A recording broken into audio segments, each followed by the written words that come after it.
ছাত্র জনতার গণ অভ্যুত্থানকে চূড়ান্ত সফলতায় নিতে হলে কেউ দখলদারিত্বে লিপ্ত হবেন না, দখলদারিত্বে সহায়তা করবেন না, কেউ দয়া করে দুর্বলের উপর আঘাত হানবেন না, কেউ দয়া করে নিজেদের হাতে আইন তুলে নেবেন না। প্রতিশোধ প্রতিহিংসা নয়, আসুন কার্যকর রাষ্ট্র সংস্কার নিশ্চিত করতে তারুণ্যের কাঙ্ক্ষিত একটি বৈষম্যহীন গণতান্ত্রিক রাষ্ট্র নির্মাণ করতে আমরা প্রত্যেকেই যিনি যার অবস্থান থেকে আরও দায়িত্বশীলতার পরিচয় দেই। বিসমিল্লাহির রহমানির রহিম। প্রিয় দেশবাসী, আসসালামু আলাইকুম। গণহত্যাকারী হাসিনার পলায়নের মধ্যে দিয়ে 15 বছরের ফ্যাসিবাদী শাসনের অবসানের পথ উন্মুক্ত হয়েছে। তাই দেশে জবাবদিহিমূলক গণতন্ত্র প্রতিষ্ঠার এখনই শ্রেষ্ঠ সময়।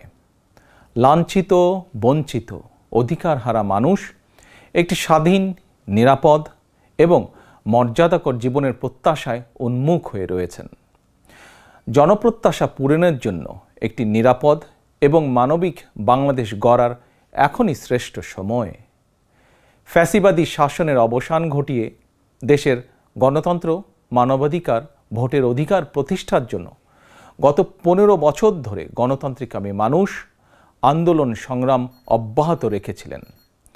আন্দোলন করার সময়, আন্দোলনরত অবস্থায় এই সময় অসংখ্য মানুষ গুম হয়েছেন, অসংখ্য মানুষ হয়েছেন খুন, অপহৃত হয়েছেন বহু মানুষ, অনেকে চিরতরে হয়েছেন পঙ্গু। আন্দোলন সংগ্রামের ধারাবাহিকতায় শেষ পর্যন্ত ছাত্র জনতার ঐতিহাসিক গণ অভ্যুত্থানে গণহত্যাকারী হাসিনা দেশ ছেড়ে পালিয়ে যেতে বাধ্য হয়েছে। প্রিয় দেশবাসী, ঐতিহাসিক গণ অভ্যুত্থানের সাফল্য ও উদ্দেশ্য নস্যাৎ করে দিতে সুপরিকল্পিতভাবে চলছে ষড়যন্ত্র, এবং এই ষড়যন্ত্রের অংশ হিসাবেই একটি ধর্মীয় জনগোষ্ঠীর উপরে পরিকল্পিত হামলার ছক কষে দেশে একটি অস্থিতিশীলতার সৃষ্টির অপচেষ্টা চালানো হয়েছিল। তবে হাসিনা পতন আন্দোলনের পক্ষের শক্তি এবং অন্তর্বর্তী সরকারের সময়োচিত পদক্ষেপের কারণে বিতাড়িত অপশক্তির পরিস্থিতির অবনতি ঘটাতে ব্যর্থ হয়েছে। কিন্তু তারপরেও তাদের ষড়যন্ত্র থেমে নেই। কিন্তু গণ অভ্যুত্থানে চেতনা ও লক্ষ্য সুসংহত করতে হলে বিতাড়িত গণবিরোধী শক্তিকে আইনের মুখোমুখি করার পাশাপাশি জনগণের রাজনৈতিক এবং অর্থনৈতিক ক্ষমতায়ন অত্যন্ত জরুরি। জনগণের রাজনৈতিক ক্ষমতায়নের প্রধান হাতিয়ার হচ্ছে প্রতিটি নাগরিকের ভোট প্রয়োগের অধিকারকে নিশ্চিত করা যে কোনো মূল্যে। প্রিয় দেশবাসী, ক্ষমতার পরিবর্তন মানেই আমার কাছে শুধু রাষ্ট্র ক্ষমতার হাতবোতল নয়। ক্ষমতার পরিবর্তন মানে রাষ্ট্র এবং রাজনীতির গুণগত পরিবর্তন। জনগণের রাজনৈতিক এবং অর্থনৈতিক ক্ষমতায়ন নিশ্চিত করা না গেলে রাষ্ট্র এবং রাজনীতির কাঙ্ক্ষিত গুণগত পরিবর্তন সম্ভব নয়। কাঙ্ক্ষিত রাষ্ট্র সংস্কারে জনগণের আকাঙ্ক্ষা নিশ্চিত করতে হলে অবশ্যই গণতান্ত্রিক বিধি ব্যবস্থাকে টেকসই করতে হলে জনগণের ভোটে জনগণের কাছে জবাবদিহিমূলক সরকার প্রতিষ্ঠা করতেই হবে। বাংলাদেশের পক্ষের শক্তির কাছে, গণতান্ত্রিক শক্তির কাছে আমার বিনীত আহ্বান, আপনারা পরাজিত অপশক্তির পাতা ফাঁদে পা দেবেন না। ছাত্র জনতার গণ অভ্যুত্থানকে চূড়ান্ত সফলতায় নিতে হলে কেউ দখলদারিত্বে লিপ্ত হবেন না, দখলদারিত্বে সহায়তা করবেন না, কেউ দয়া করে দুর্বলের উপর আঘাত হানবেন না, কেউ দয়া করে নিজেদের হাতে আইন তুলে নেবেন না। প্রতিশোধ প্রতিহিংসা নয়, আসুন কার্যকর রাষ্ট্র সংস্কার নিশ্চিত করতে তারুণ্যের কাঙ্ক্ষিত একটি বৈষম্যহীন গণতান্ত্রিক রাষ্ট্র নির্মাণ করতে আমরা প্রত্যেকেই যিনি যার অবস্থান থেকে আরও দায়িত্বশীলতার পরিচয় দেই। প্রিয় দেশবাসী ভাই ও বোনেরা, ছাত্র জনতার গণ অভ্যুত্থানে বিশ্ববিদ্যালয়ের ছাত্র শহীদ আবু সাইদ, মাহফুজুর রহমান মুগ্ধ, কলেজ ছাত্র ওয়াসিম আকরাম, মাদ্রাসা ছাত্র আবদুল্লাহ আল মামুন, স্কুল ছাত্র রিফাত হোসেন, ৬০ বছর বয়সী একজন মা মায়া ইসলাম, ৬ বছর বয়সী শিশু রিয়া গোপ, কিশোরী ছাত্রী নাইমা সুলতানা, কুমিল্লার আইনজীবী আবুল কালাম, চুয়াডাঙ্গার রাজমিস্ত্রি উজ্জ্বল হোসেন, নোয়াখালীর দোকান কর্মচারী আসিফ, বরগুনার ওষুধ কোম্পানির সেলসম্যান আল আমিনের মতন বিভিন্ন শ্রেণী পেশার হাজারো মানুষ শহীদ হয়েছেন। অসংখ্য মানুষ দেশের বিভিন্ন হাসপাতালে চিকিৎসাধীন রয়েছেন। পাবনার গাড়ি চালক আরাফাত হোসেন, মিরপুরে গুলিবিদ্ধ ২২ বছর বয়সী মুস্তাকিম, দোকান কর্মচারী আতিকুল, অষ্টম শ্রেণীর শিক্ষার্থী তামিমের মতন অনেকের, বহু মানুষের হাত কিংবা পা কেটে ফেলতে হয়েছে। শত শত মানুষ দৃষ্টিশক্তি হারিয়ে ফেলেছেন, অন্ধ হয়ে গিয়েছেন চিরতরে, পঙ্গু হয়েছেন শত শত মানুষ চিরতরে।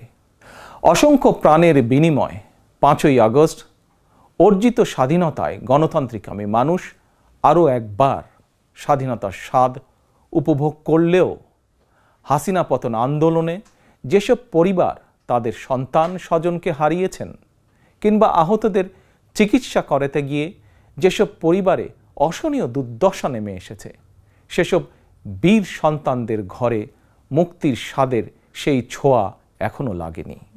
প্রিয় দেশবাসী, গণ অভ্যুত্থানে যারা হতাহত হয়েছেন তাদের তালিকা তৈরি করে প্রয়োজনীয় সহায়তার লক্ষ্যে অন্তর্বর্তীকালীন সরকার ইতিমধ্যেই নানা উদ্যোগ গ্রহণ করেছেন। এটি অবশ্যই একটি ইতিবাচক পদক্ষেপ।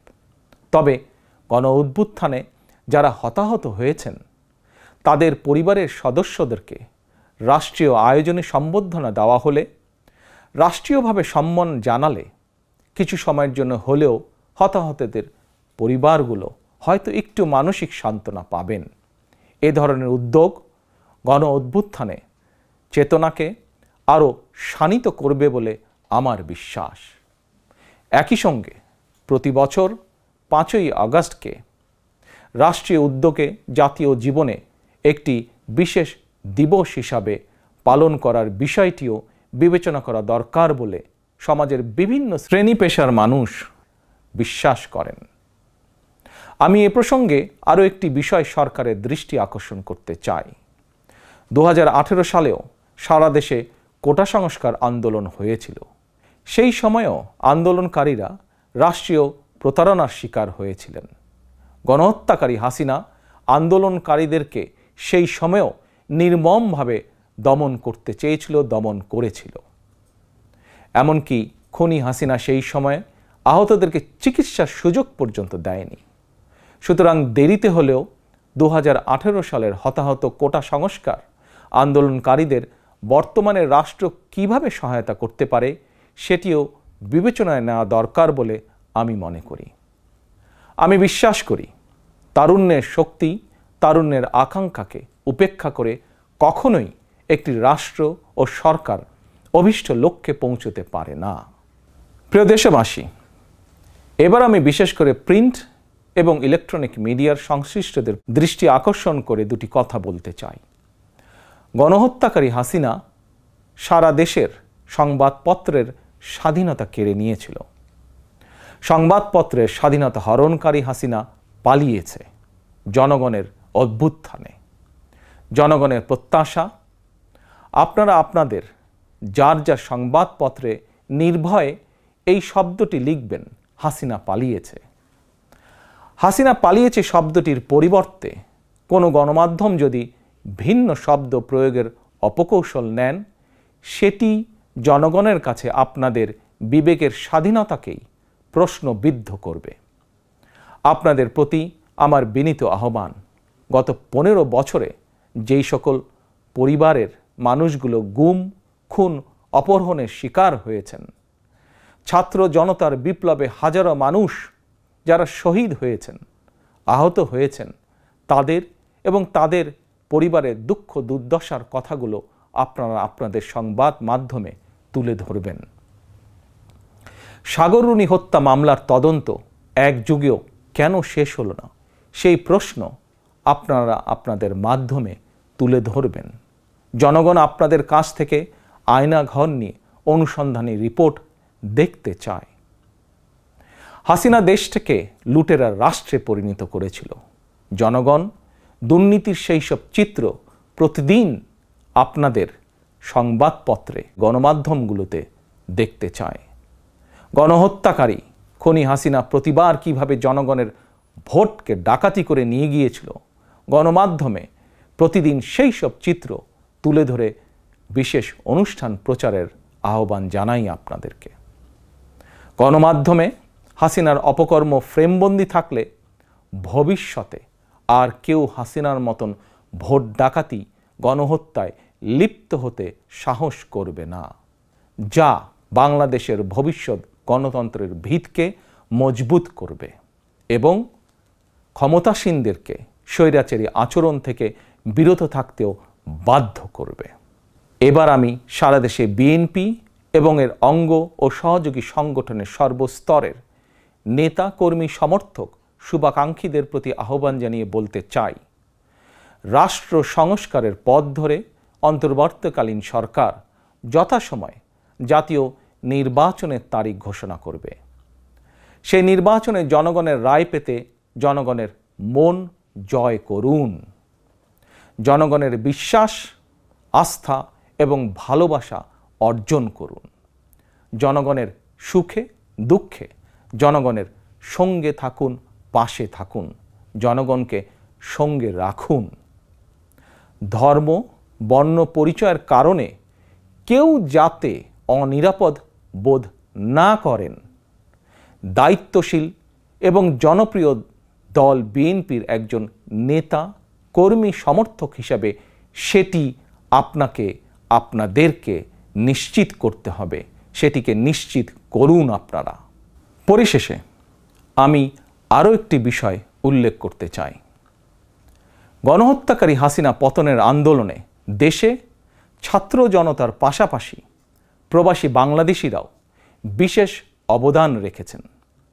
দেশে যখন মত প্রকাশের স্বাধীনতা রুদ্ধ করে দেওয়া হয়েছিল, প্রবাসীদের মধ্যে একদল সাহসী মুখ প্রবাস থেকেই জনগণের সামনে হাসিনার দুঃশাসনের ইতিবৃত্ত তুলে ধরে গণ আন্দোলনে সামিল থেকেছেন। প্রবাসে থেকেই হাসিনা পতনের আন্দোলনের সঙ্গে একত্রতা প্রকাশ করতে গিয়ে কোনো প্রবাসী বাংলাদেশিকে প্রবাসে জেল জুলুম সইতে হয়েছে বা এখনও হচ্ছে। প্রবাসীদের অবদানকে কৃতজ্ঞতার সঙ্গে স্মরণ করে আমার আহ্বান, ছাত্র জনতার কাঙ্ক্ষিত একটি বৈষম্যহীন গণতান্ত্রিক বাংলাদেশ নির্মাণে অতীতের মতন ভবিষ্যতেও সংশ্লিষ্ট দেশের আইন মেনে সাধ্য মতন আপনারা আপনাদের যার যার অবস্থান থেকে ভূমিকা অব্যাহত রাখবেন। দেশে প্রবাসে সকলকে ধন্যবাদ জানিয়ে আমার বক্তব্য শেষ করছি। আল্লাহ হাফেজ। বাংলাদেশ জিন্দাবাদ। বাংলাদেশ জাতীয়তাবাদী দল জিন্দাবাদ।